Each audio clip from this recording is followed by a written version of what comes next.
Assalamualaikum warahmatullahi wabarakatuh. Good day everyone. My name is Fatimah Naya Ramadhanti and I'm from Group 5 and we're going to present this week's topic, my identity as an Indonesian citizen who is loyal to Pancasila. And of course, I'm not going to be alone. These are my team, Adrian Leo, Muhammad Annawfal Rizky, me, and Muhammad Reiyan Indra. And these are the presentation outline for today.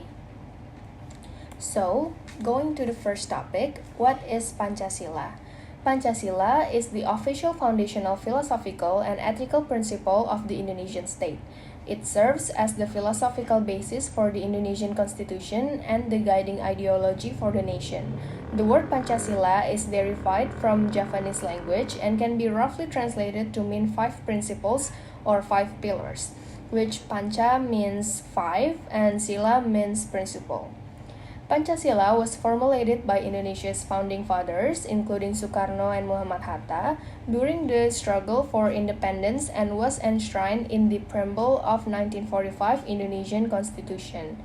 It serves as a unifying force in the diverse and multi-ethnic Indonesian society and guides the country's political, social, and cultural development. Next, Pancasila as a view of life.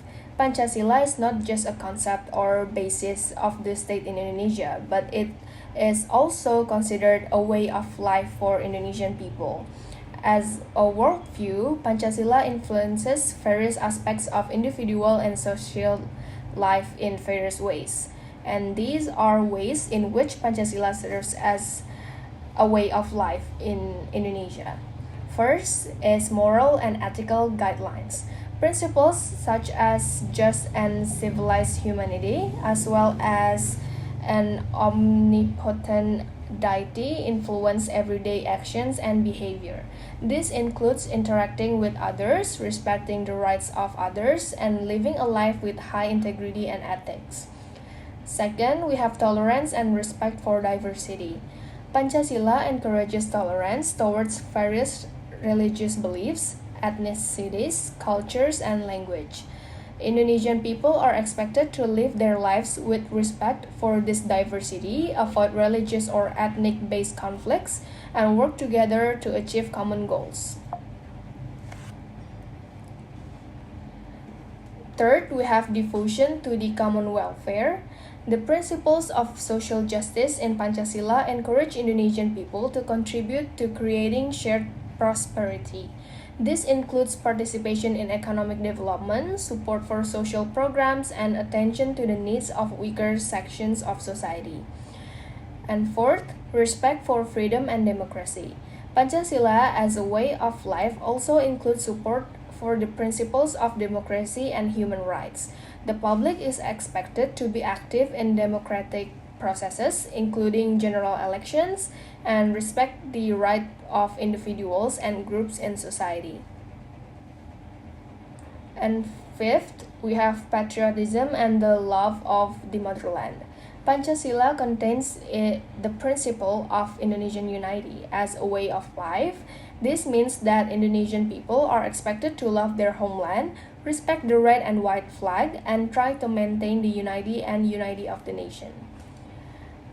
Last, we have self-development and pendidikan. People are expected to continue learning, increase their knowledge, and contribute to nation building through the knowledge and skills they acquire. That is all from me, and my friend Reiyan is going to continue the slide. Okay, in this part, I would like to represent the implementation of Pancasila in daily life. So, the first thing is the first principle that tells us to uphold tolerance and respect for various religions and beliefs.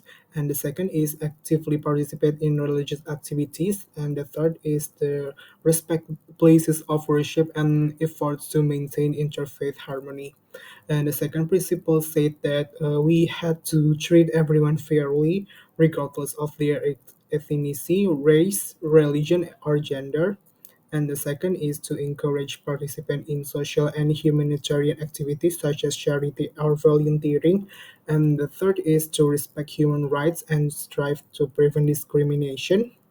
And the third principle state that uh, we need to maintain the unity of the Indonesian nation, respecting the cultural, ethnic, and linguistic diversity, and to help strengthen national solidarity by avoiding intergroup conflict. And the third is to participate in activities that promote unity, such as Independence Day celebrations.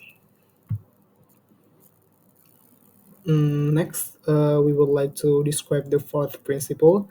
We had to active participate in democratic process. The second is to support the rights to speech, and the third is to respect the result of collective decisions and participate in deliberations to reach consensus. And the last is the fifth principles. We had to contribute to reduce social and economic disparities. And the second is to support policies that promote a fair distribution of wealth. And the third is to respect labor rights and strive to create a fair environment.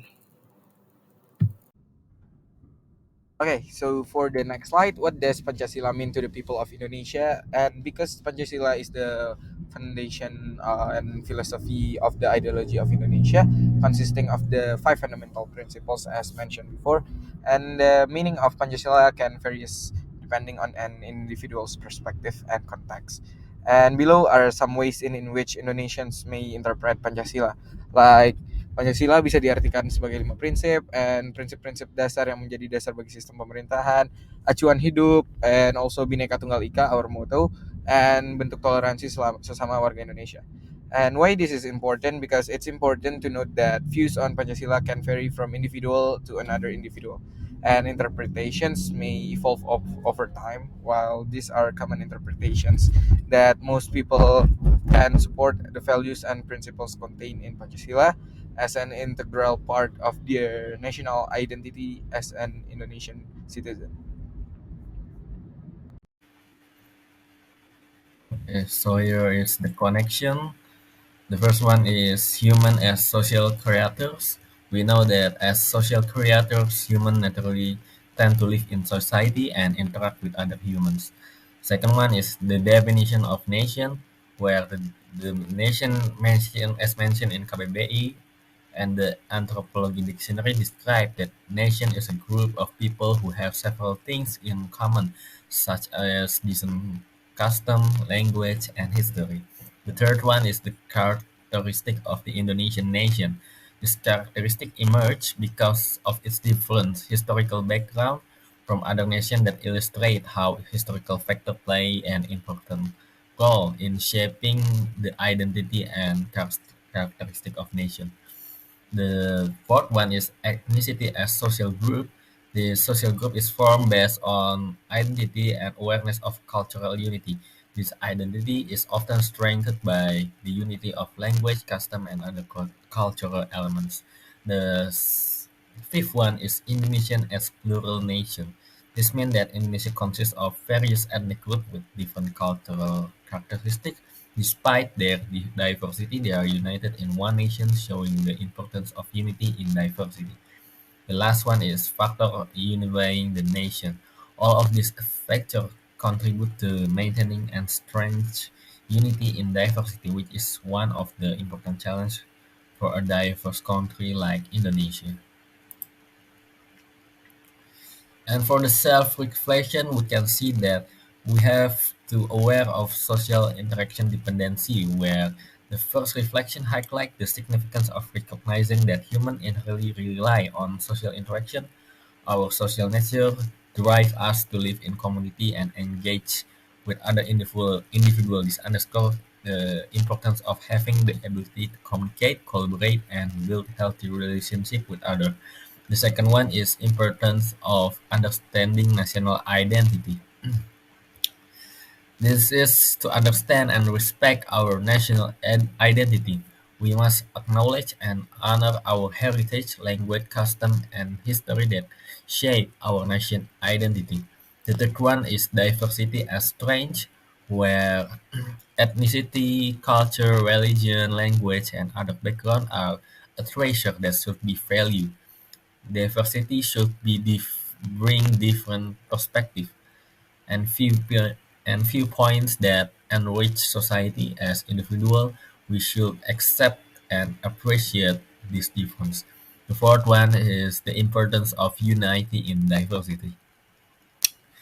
All that diversity doesn't mean disre- uh, we have to break that we should must play a role in maintaining this unity by understanding the value that bind us as a nation. And the fifth one is the role of unifying factor like history, Pancasila, and other symbol and culture play a vital role in upholding unity in diversity. This reflection teach us the importance of appreciating the values and symbols that unite us as a nation. Okay, and this is the reference of our discussions, and that's all from our group. Thank you. Assalamualaikum warahmatullahi wabarakatuh.